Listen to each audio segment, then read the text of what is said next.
Greetings, upstanders. Dr. O here. And in the latest Call a Thing a Thing segment, we have to call out J.D. Vance for calling Senator Alex Padilla Senator Jose Padilla. The fact of the matter is that J.D. Vance has served with Padilla in the Senate and knows exactly who it is. And calling him that was racist. He could have said Senator John Padilla. He could have said Senator Anthony Padilla. He could have said any other name to confuse his name, but to deliberately call a Latino person Jose, that is racist. And that is based on this idea that all Latinos look alike. And that's what JD Vance is playing into. That's what his MAGA base is playing. That's what he's playing into as it relates to his MAGA base.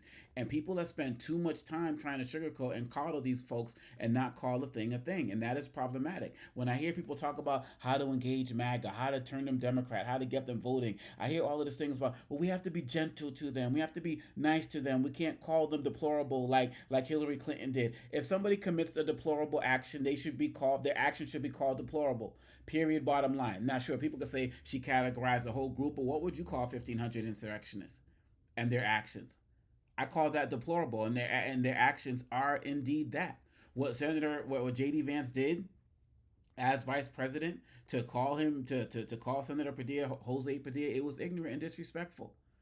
And folks who are part of MAGA don't have an interest in having a conversation with us. They don't have an interest in being civil. They don't have an interest in having a conversation about the facts. And so all we can do is make sure that we're riling up enough of us to get out there and vote, to get out there and challenge them legally in other spaces, to get out there and protest and speak up, and to not let these slurs, this disrespect go unchallenged.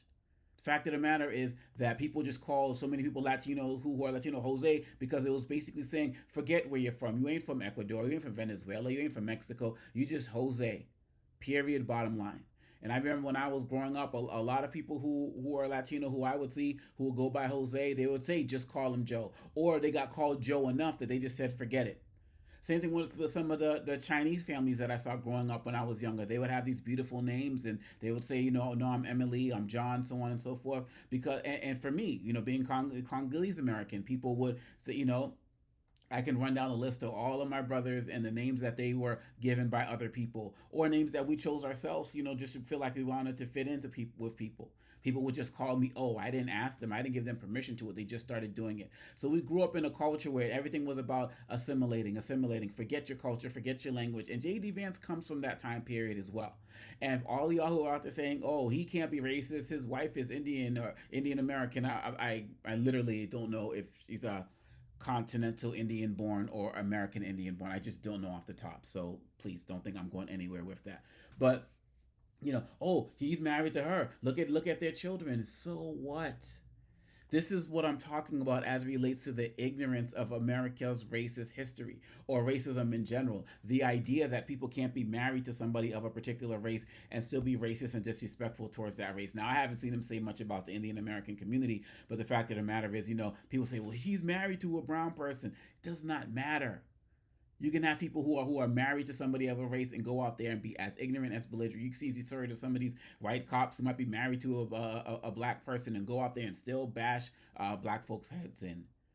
Abner Luima, I believe the cop who did what he did, who sodomized Abner Luima with a plunger, I believe had a black wife or a black girlfriend or something to that extent.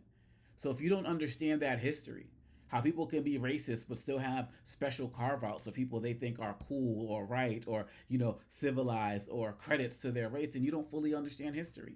If you don't understand how people who are part of a group, or how black people can also continue the racist hierarchy, or Latinos can continue some of the racist hierarchy by voting for Trump, thinking that they're going to get rid of more people that look like them because they're criminals or didn't do it the right way, then you don't understand history. J.D. Vance does. Trump does. MAGA does.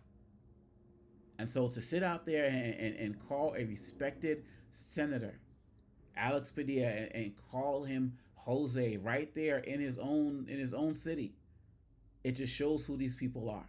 And like Dr. King said, you can't legislate morality, but you can regulate behavior. You can't legislate the morality of these individuals, but you can call it out and you can do something about it. So for those of y'all who want to try to sugarcoat this, there's nothing to sugarcoat. They have a racist agenda. Their immigration policy is based on racism. That's why you're not seeing thousands of undocumented white immigrants get pulled up and rounded up. And they're slowly, they've already started, but they're slowly coming for Africans next.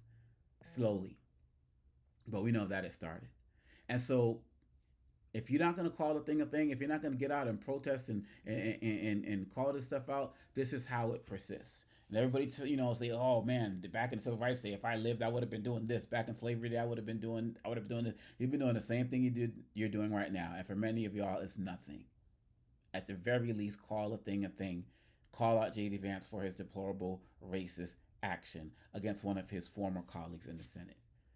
That's how it is. That's how it is. We have to do this. We have to do this. Let me know what you think. Peace.